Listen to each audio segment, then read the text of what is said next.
আসসালামু আলাইকুম। আমি সালাউতাজ রান্নাঘর থেকে বলছি। আজকে আপনাদেরকে জিহ্বা রান্না কিভাবে করে তা দেখিয়ে দিব। এই যে জিহ্বাটা নিলাম, জিহ্বার প্রথম নেওয়ার পর 4 আঙ্গুল জিহ্বা কেটে ফেলে দিতে হবে। এই যে 4 আঙ্গুল জিহ্বার কেটে ফেলে দিতে হবে, এই জায়গা খাওয়া যাবে না। তারপর জিহ্বাটাকে খুব ভালো করে ধুইয়ে পানি দিয়ে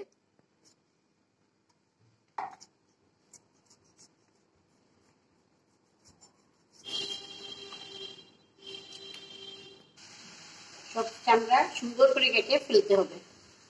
গরুর জিহ্বা, খাসির জিহ্বা একইভাবে করতে হবে। ভালো করে সিদ্ধ করে নেওয়ার পর এইভাবে অটোমেটিকই চামড়াটা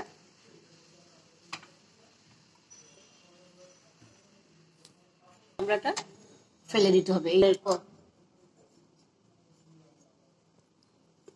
খুবই টেস্টি যে গরুর জিহ্বা, খাসির জিহ্বা খেতে খুবই টেস্ট লাগে। এই যে একটু লাগানো আছে, এটা ভালো করে পরিষ্কার করতে হবে।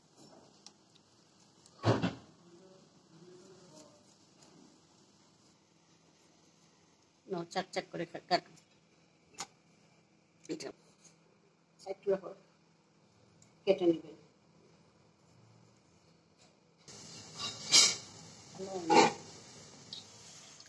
8 টেবিল চামচ তেল, প্রথম তেল দিলাম কুচি, 2 টেবিল চামচ পরিমাণ পেঁয়াজ কুচি দিলাম। পেঁয়াজকে একটু লাল করে নিতে হবে, ভেজে নিতে হবে।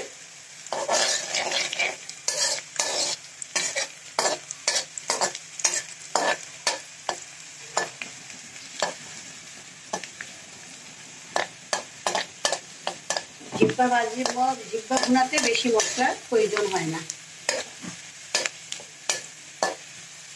তারপর 2 টেবিল চামচ পেঁয়াজ,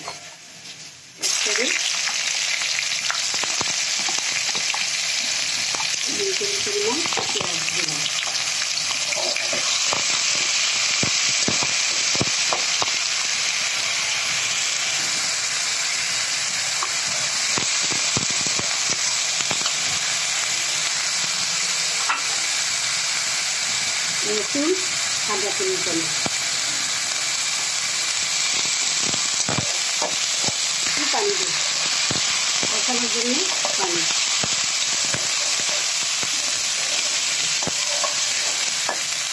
পানি দেওয়ার পর আমরা গুঁড়া মশলা দিব, না হইলে তেলের মধ্যে গুঁড়া মশলা দিলে মশলা ভেসে উঠবে।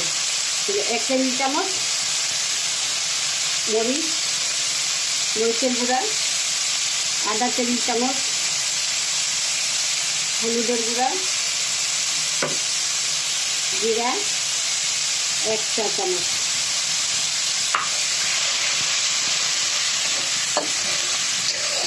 এটাকে ভালো করে কষিয়ে নেব। লবণ আন্দাজ মতো,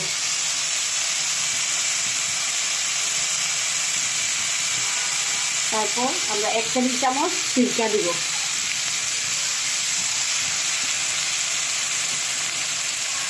সিরকা দিলে যে কোনো জিনিস টেস্ট বাড়ে।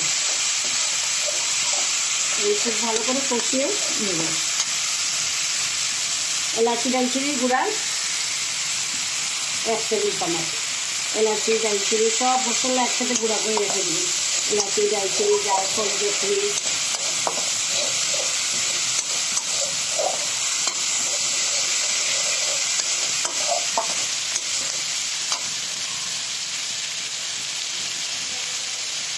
সময় একটু পানি দিয়ে কষাবেন, তাহলে মশলাটা ভালো করে কষা হবে। সব কিছু রান্না করার সময় মশলা কষানো হইলেও আসল ইম্পর্টেন্ট। ভালো করে মশলা কষানো না হইলে খাইতে টেস্ট লাগবে না, খেতে টেস্ট লাগবে না। যার জন্য কষানোটা খুব সুন্দর করে কষাতে হবে। আমরা জিহ্বাটা দিয়ে দিই।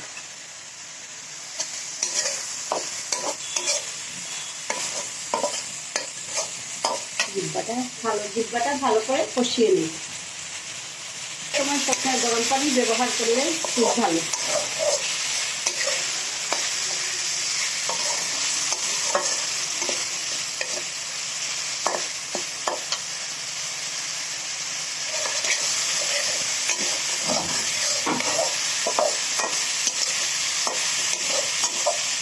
পানি দেই।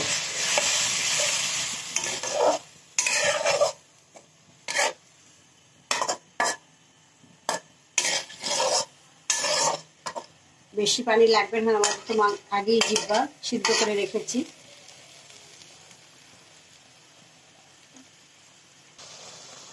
পানি মাংসটা ফুটে উঠলে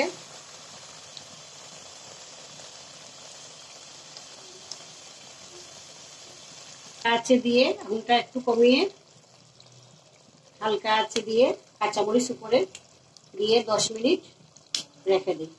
তেল উপরে উঠলে নামিয়ে ফেলবো। উপরে একটু পেঁয়াজ বেরেস্তা দিলেও ভালো দেখাবে। একটু খুশবোর জন্য জিরার গুঁড়া দেই, আবার একটু গোলমরিচের গুঁড়া।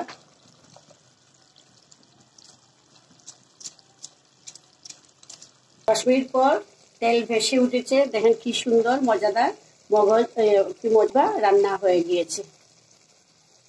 মজাদার জিহ্বা রান্না। আপনারা ইচ্ছা করলে এটাকে কাটলেটও করতে পারবেন। চাক চাক করে কেটে একটু সব মশলা দিয়ে মেখে ময়দার মধ্যে চুবিয়ে ফ্রাই করে নিলে কাটলেট হয়ে যাবে।